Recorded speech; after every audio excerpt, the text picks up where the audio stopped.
Welcome back, everyone. Mr. Talbott here for you again. We're going to be looking at topic 2.4, which is Trans-Saharan trade route. So we're kind of closing out our trade route. So make sure you have your notes you've been taking out over this unit.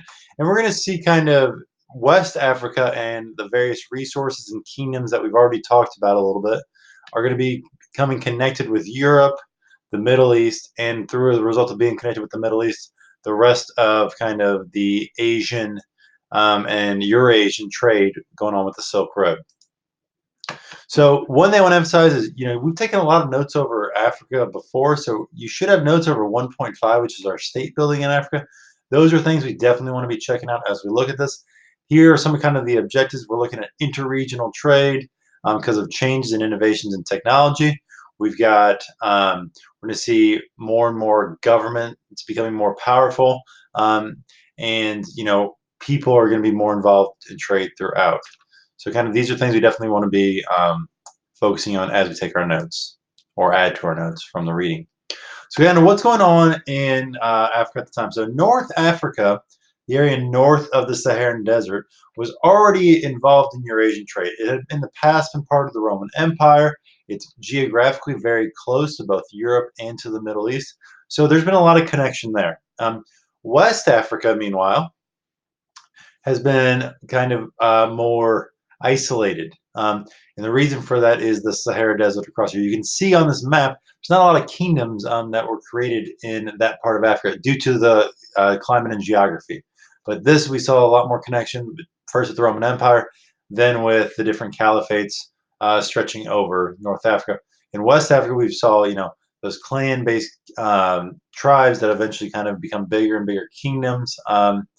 And those kings become more and more powerful. What we're going to see is the arrival of camels, along with the desire for Muslims to spread Islam, is going to cause West Africa to become connected with North Africa and the rest of Eurasia. And so, one of the interesting things is, we forget that, Africa and too, West Africa was probably one of the wealthiest areas, wealthiest kingdoms in the world at this time. And that's going to be exemplified, we'll see, by the pilgrimage of Mansa Musa, who, brings thousands and thousands of pounds of gold with him as he travels across from Mali to Mecca and, going across North Africa as he does this. Okay. Now, West Africa is going to need to be getting involved with this trade because they're going to want to be getting manufactured goods, textiles or cloth, as well as salt. Salt's a vital substance of survival. There's not really enough of it made in this part of Africa. There's plenty made, though, in more parts of northern Africa. So that's going to be another important thing that's getting imported. So I talked about kind of how camels are going to be kind of a big change here. And it surprised a lot of people. Camels are not native to Africa. They're from the Arabian Peninsula, which is right next to Africa, but they didn't naturally migrate there, which I've always thought is kind of interesting. But the camel does very well in hot, dry conditions, like the Arabian Peninsula and like the Sahara Desert is going to be.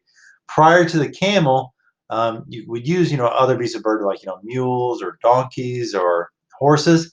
And while those are great, they're not really good for going across the desert. So the camel gets introduced thanks to that connection we talked about with the Roman Empire and the spreading of the caliphates. And then we're going to see innovations in saddle technology. So some saddles we think of as people riding on camels.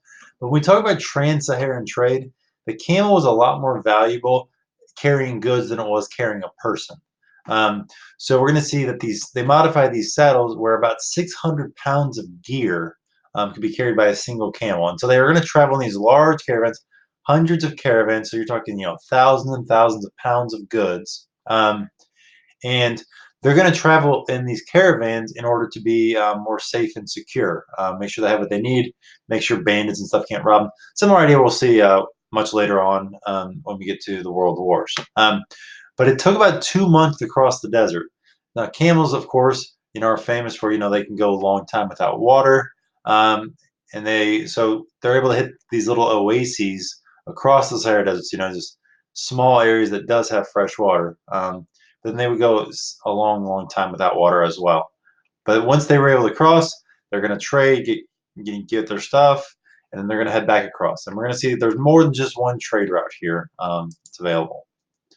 So, of course, we've talked many, many times about how As merchants are trading, they're bringing their culture with them. And one of the big culture things they bring with them is Islam.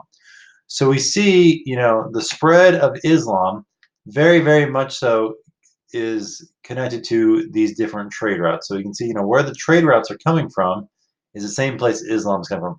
So West Africa and North Africa become very, very Muslim in population, as this is also going to happen in East Africa, as people came from kind of the Arabian Peninsula, either by ocean or on those Indian Ocean trade networks, or over these overland trade routes. I want to kind of wrap up the Trans-Saharan trade with this. So we know that North Africa, pretty connected to the rest of Eurasia through the Roman Empire, through the spreading of the different caliphates. Geographically, there's not a natural barrier. They're pretty close to each other. West Africa was divided by the Sahara Desert. When camels come around from Arabia to North Africa, camels are going to allow North Africa and West Africa to become connected. As a result, West Africa is now part of this overall Eurasian trade, and so that gives them access to the Indian Ocean network as well as to the Silk Road. More so the Silk Road, because West Africa and East Africa are still going to remain pretty much isolated from each other. Islam is going to expand as that religion spreads. Mansa Musa kind of showed off how wealthy West Africa was. Well, the Europeans are going to take notice of that. As West Africa becomes connected to this trade, Europeans are going to want to exploit it. And when we get to the age of exploration, we're going to see, if you're coming from Portugal, well, West Africa is kind of the first spot you're going to be stopping on your way to India over the ocean. So that's where we're going to leave it for today. Make sure we kind of to our notes. Let me know if you have any questions. Thanks and have a great day.